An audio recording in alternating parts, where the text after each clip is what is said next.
सभी के दिलों पर राज करने वाले सदाबहार अभिनेता हीमैन धर्मेंद्र हमारे बीच नहीं रहे। उन्होंने 89 साल की उम्र में अंतिम सांस ली। वो जितने शानदार अभिनेता थे उतने ही शानदार और जानदार उनकी शख्सियत थी। अपने फैंस के साथ अपने अंतिम वक्त तक वो लगातार जुड़े रहे। लेकिन उनकी जिंदगी में कई ऐसे किस्से हैं जिससे अभिनेता धर्मेंद्र सभी के चहेते धर्मजी बन गए। आइए आपको किस्से सुनाते हैं। एक किस्सा है सदाबहार अभिनेता धर्मेंद्र का फिल्मों में आने का। पंजाब के गांव साहनेवाल में जन्मे धर्मेंद्र खेती किसानी के माहौल में पले बड़े, लेकिन दिलीप कुमार साहब की एक फिल्म शहीद देखकर फिल्मों में आने का जो सपना है वो उन्होंने देख लिया। उनका मन फिल्मों में आने का करने लगा। उन्होंने मुंबई की राह पकड़ी, लेकिन रास्ता इतना आसान नहीं था। वो लगातार प्रोड्यूसर्स के चक्कर लगाते थे। इसी बीच एक मौका आया फिल्म फेयर टैलेंट कॉन्टेस्ट का। इसमें अपनी भागीदारी उन्होंने कर दी, उसमें हिस्सा उन्होंने लिया। बड़ी बात यह रही कि शानदार पर्सनालिटी के हकदार, शानदार पर्सनालिटी वाले धर्म जी इस कॉन्टेस्ट को जीतने में कामयाब रहे। वो विजेता घोषित हुए और यहीं से उनकी मुंबई के सफर की शुरुआत हुई, जहां शुरुआती दिनों में कहा जाता है कि पैसे ना होने की वजह से कई बार ऐसा मौका आया कि वो बसों में उन्हें रातें काटनी पड़ी।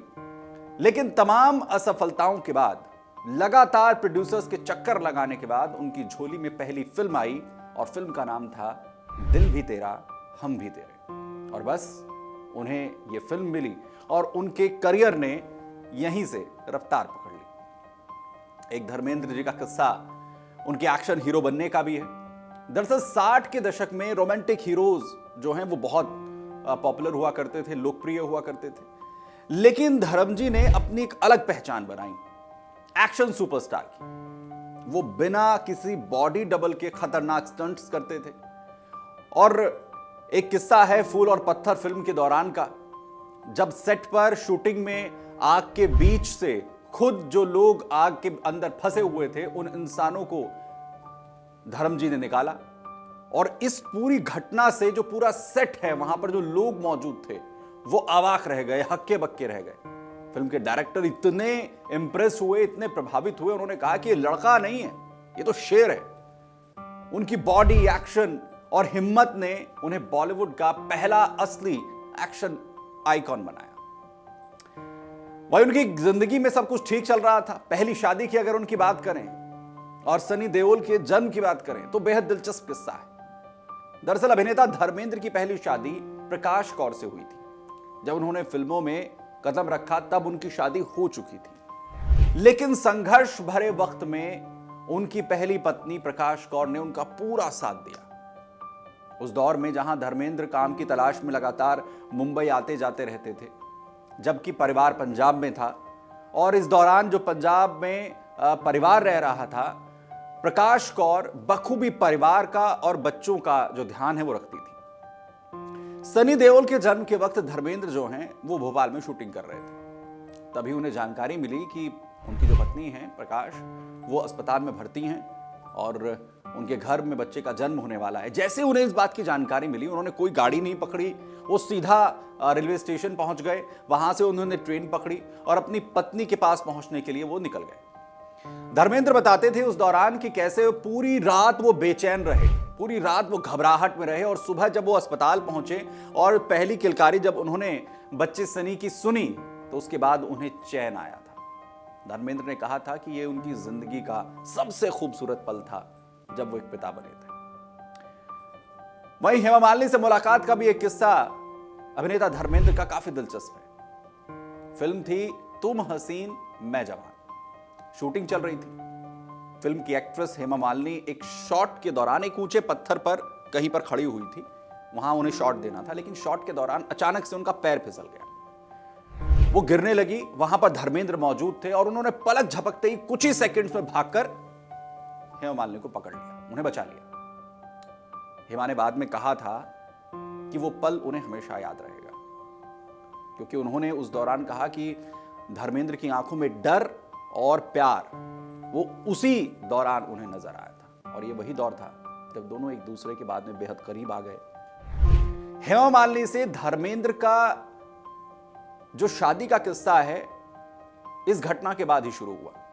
दरअसल धर्मेंद्र पहले से शादीशुदा थे, हेमा मालिनी भी ये जानती थी, लेकिन हेमा मालिनी से उनकी नजदीकियां काफी बढ़ चुकी थी। धर्मेंद्र और हेमा अलग नहीं होना चाहते थे, लेकिन धर्मेंद्र की पहली पत्नी प्रकाश कौर, उन्हें ये रिश्ता मंजूर नहीं था। धर्मेंद्र की दूसरी शादी के लिए वो बिल्कुल तैयार नहीं थे, लेकिन हालात ऐसे थे कि धर्मेंद्र अलग नहीं होना चाहते थे, तो इसीलिए धर्मेंद्र ने इस्लाम धर्म अपनाकर सन 1980 में हेमा मालिनी से निकाह कर लिया। हालांकि बाद में दोनों की दो बेटियां ईशा और आहना का भी जन्म हुआ, लेकिन पहली पत्नी प्रकाश कौर के साथ उनका जो तनाव था, जो स्वाभाविक भी था, वो रहा शुरुआती दौर में। लेकिन धर्मेंद्र हर रविवार को अपने बच्चों से मिलने जाते थे, प्रकाश कौर से मिलने जाते थे, परिवार का खर्च संभालते थे और प्रकाश की भावनाओं का सम्मान करने में वो कभी पीछे नहीं हटे।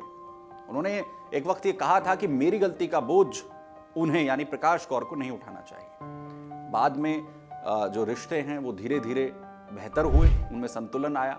बड़ी बात यह रही कि देओल परिवार जो दो हिस्सों में बटा हुआ उस वक्त दिखता था, धीरे धीरे जुड़ पाया और इस जुड़ने में जो अहम कड़ी थे वो हीमैन धर्मेंद्र ही थे। वही धर्मेंद्र को बॉलीवुड में हीमैन क्यों कहा जाता था? क्योंकि कहा गया कि बॉलीवुड के हीमैन थे धर्मेंद्र, लेकिन बेहद खूबसूरत धर्मेंद्र, जिनकी एक झलक से ही उनके जो फैंस हैं उन पर फिदा हो जाते थे, वो कैसे हीमैन बन गए। 70 के दशक में धर्मेंद्र की जो बॉडी बिल्डिंग थी, उनका जो एक्शन था, स्टाइल जो था और उनकी जो सादगी थी, एक ऐसा एक कॉम्बिनेशन था कि मीडिया ने उन्हें हिंदी सिनेमा का हीमैन कहा। वहीं कहा जाता है कि वे रोज 2 से 3 घंटे जिम किया करते थे, देसी खाना खाते थे और एक फिल्म की शूटिंग के दौरान उनकी किसी नदी के किनारे वो खड़े हुए थे, शॉर्ट्स उन्होंने पहने हुए थे, अच्छा तगड़ा उनका शरीर था। वो तस्वीर उनकी सामने आई और पूरे देश ने इसका ध्यान खींचा। उनके फैंस उनकी बॉडी को देखकर दीवाना हो गए।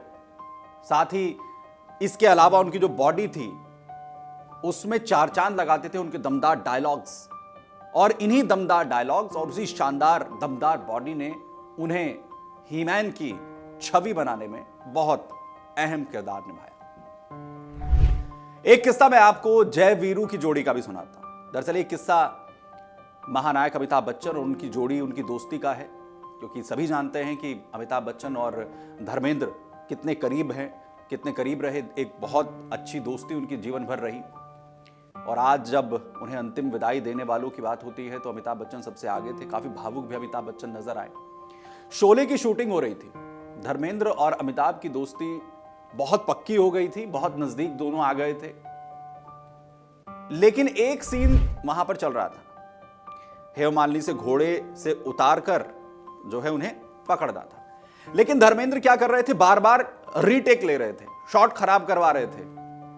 और कहा यह जाता है कि धर्मेंद्र ये बार बार कर रहे थे ताकि हेमा के साथ उन्हें वो सीन लंबा करने का मौका मिले। अमिताभ सब कुछ देख रहे थे। अमिताभ बच्चन ने धर्म जी की ओर देखा जानबूझकर और उन्हें छेड़ते हुए कहा कि धर्म जी, मुझे पता है कि इस वक्त आप क्यों ये बार बार रीटेक ले रहे हैं। और अमिताभ जी ने जैसे ही धर्म जी को छेड़ते हुए ये कहा तो धर्म जी इस पर झेप गए थे और पूरा जो वहां पर क्रू मौजूद था वो हंसने लगा था। हालांकि जितनी कामयाबी एक अभिनेता के तौर पर, एक शानदार अभिनेता के तौर पर धर्मेंद्र जी को बॉलीवुड में मिली, वैसी शोहरत वो राजनीति में हासिल नहीं कर पाए। क्योंकि साल 2004 का मौका था, बीकानेर से धर्मेंद्र जी ने जो सांसद का चुनाव है वो लड़ा और जीते। बीजेपी के टिकट से उस वक्त में वो चुनाव लड़े थे, भारी बहुमत से जीते थे, मगर संसद में उनकी जो मौजूदगी है वो बहुत कम रही। हालात ये हो गई कि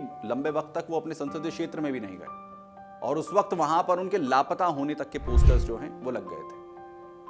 हालांकि वो खुले तौर पर इस बात को स्वीकार करते थे और कहते थे कि मैं राजनीति के लायक नहीं हूं, मैं दिल से एक अभिनेता हूं, एक कलाकार हूं, मैं राजनीति नहीं कर सकता।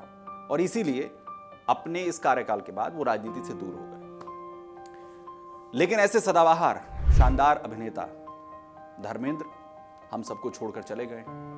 वो बॉलीवुड के वो चमकते सितारे थे जिनके जाने से एक ऐसा शून्य बना है जिसे आने वाले वक्त में नहीं भरा जा सकेगा, क्योंकि ना कोई धर्मेंद्र हुआ है और ना ही कोई धर्मेंद्र होगा।